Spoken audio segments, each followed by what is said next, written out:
In this video, we're going to take a tour around all the most popular social media sites. We're going to give you a flavour of what they look like. We look at some of the features that they've got and what they can potentially do for you.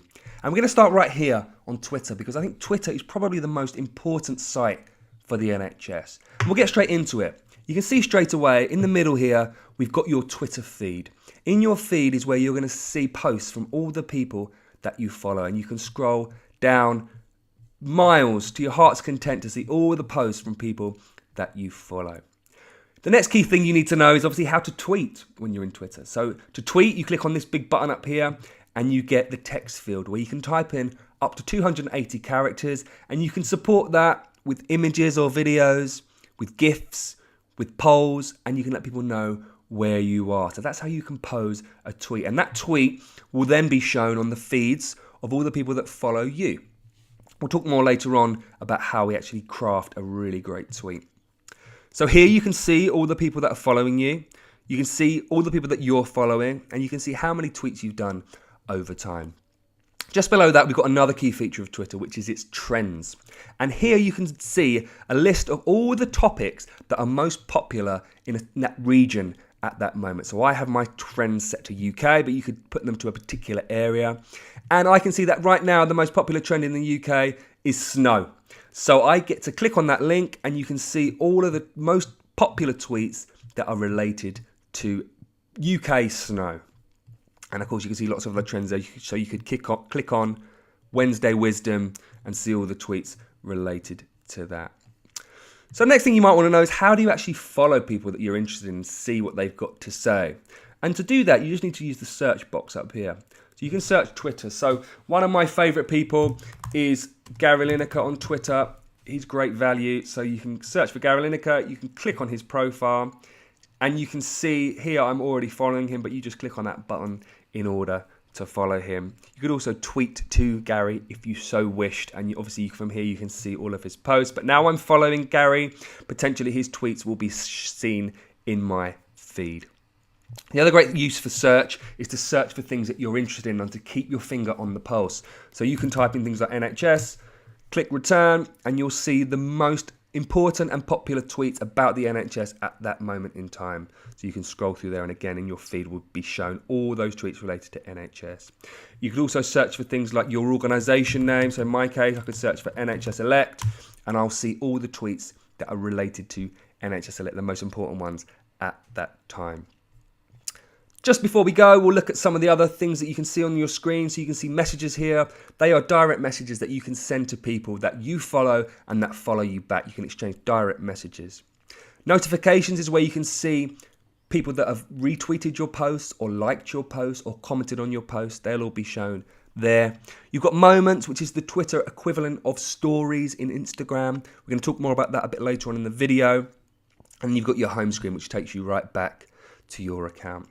So that is just a whistle-stop tour around Twitter and the features that it's got. Let's move on to the next one. Okay, so next up, we've got Facebook. And now I'm not going to spend a lot of time on here because I think most of the people watching this video will be very familiar with Facebook and how it works. In fact, 80% of all UK adults have a Facebook account. So I'm not going to talk you through the basics. You'll all be familiar with your Facebook feed and how it works to like and comment and post and stuff like that. But I just wanted to draw your attention to 3 areas that you might not be quite so familiar with that might be really beneficial to you. And that's down this side under the Explore option. As you can see, under Explore, you've actually got quite a lot of things that you might not have realised were there. But the 3 at the top are the most important things, I think, for NHS staff. So right at the top, you've got groups. This is where you can see the groups that you're a member of under your groups. And you can see I'm part of quite a few weird and wonderful groups around all sorts of topics where I've been invited to them or joined them in the past. And you can click on your groups and see what people are talking about in those areas of interest. Groups are really great because they bring people together, and then you can have a conversation either in private if they're a private group or in public. But it's a great place to share information, bring people together and have conversations. So that's groups. To create a group yourself, all you need to do is click on the create group icon at the top and you add a few details and away you go. You can start inviting your friends to the group and start those conversations. So that's groups and where to find them and how to use them. Next up, we've got pages. This is where you could create a corporate page for your team, for your department, for your service, for your organization. And pages are your kind of corporate face, if you like, on Facebook.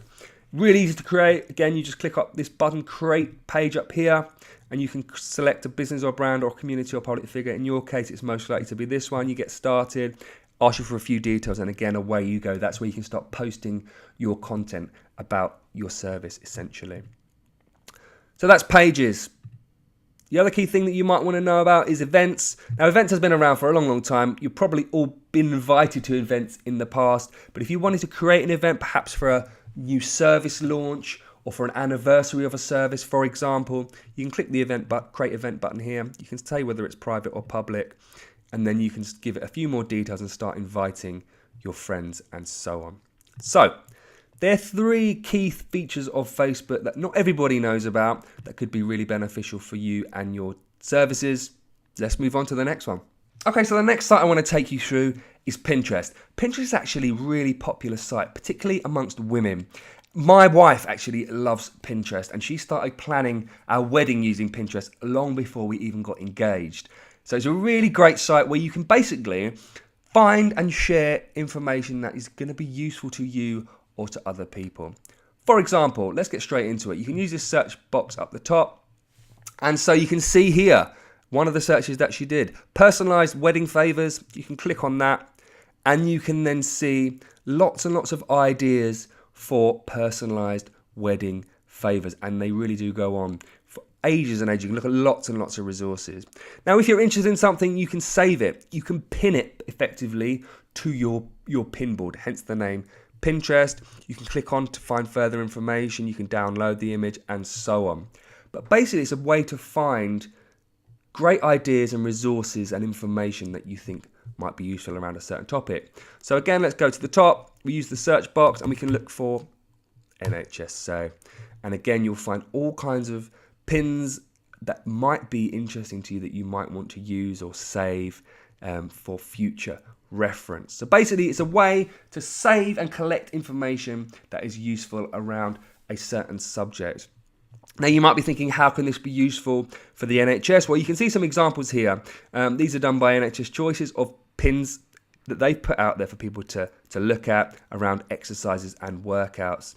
We saw a great example in a trust where they created a pin board which had on it lots of nostalgic images from the 1940s and 50s, which they used on their elderly care wards to show to their patients. And they actually complemented that with a Spotify playlist with all kinds of 40s and 50s music to really make their patients feel comfortable and at home.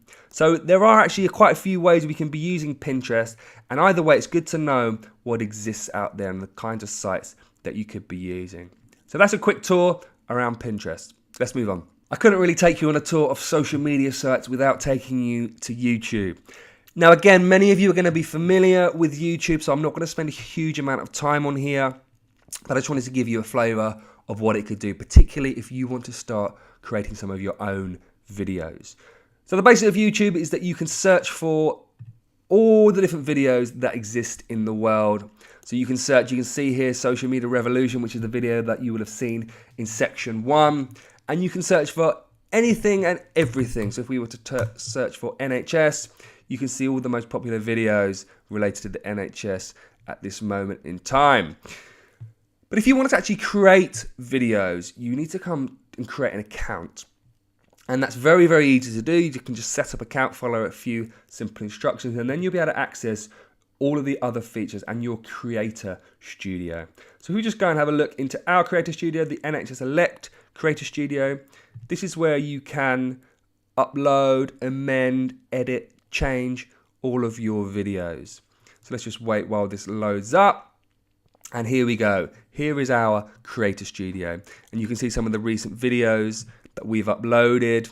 Some videos we can make private, we can make them public, and so on. If you wanted to upload a video, you can simply click here, and that will enable you to create a video. Now, you obviously have the option to go live on YouTube if you are brave enough, but for most of us, we are content with simply uploading a standard video, which you can do so by clicking there, like so, and then it will ask you to upload your files. And then again, it'll ask you to add a few simple details, and you are literally done.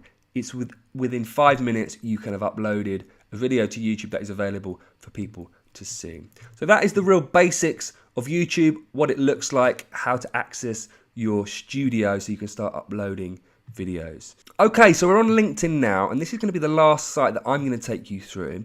But don't worry, we are going to look at Snapchat and Instagram, but I'm going to post links to separate videos for those because they are primarily based on mobile devices. You cannot really do much on a laptop with those. So I'm going to post links to separate videos where you can see a shot of somebody's actual mobile phone to take you through it, because as I say, there's limited functionality on a laptop, so there is no point in me taking you through it in this format. So this is the last thing I'm going to take you through, LinkedIn, but please do click on the links below to find about Instagram and about Snapchat. But anyway, here we go, LinkedIn. This is what you're greeted with when you log in and come to your homepage. There's lots and lots and lots going on LinkedIn. I'm not going to go through it in a huge amount of detail. I'm just going to show you the key things. Anyone that's been on LinkedIn in the past will probably have come on in here to upload their CV and to look for jobs. So everybody's profile on LinkedIn is basically structured like a CV. You look at your experience, you can see your education, you get skills and endorsements, recommendations, and so on. So that's basically your CV. But it can do lots of other things now. They've changed the way that it works, so that they're trying to move towards a more of a Facebook model. So if we go back to our homepage, you can see we've now got a feed, and this is where we can see posts from the people that we are connected to. Very much like Facebook. You can like it, you can share it, you can comment on it. So we might want to post to this feed, and we can do so just by clicking Start a Post. And then you can, again, very similar to Twitter and Facebook, you can add a photo, a video, documents, etc. and type in there some information that you want to post and share with your connections. So you can see your connections via this button here. You've got, in my case, I've just got just over 1,000 connections, but you can build connections by searching for people that you might know and adding them to your network, or at least inviting them to your network. Just to quickly show you some of the other functionality up here, you can actually see your network, so you can see the people that you are connected to. You can see people that have asked to be connected to you. In this case, I've just been invited by Julie Hollins. Let's connect with her. And you can get suggestions of other people that you might know that you might want to connect with. You can obviously look for jobs. That's a key element of LinkedIn. And if anyone's signed up to LinkedIn, you will no doubt be approached by recruitment people very often indeed, but it is basically, in its essence, it was a recruitment website, although, as I say, it has moved on a bit since then. You can look at direct messages in this one, and you can look at notifications again to see the things that they think are most relevant to you. So that is just, again, a whistle-stop tour through LinkedIn, just so you're familiar with how it looks, how it feels, and what it can do.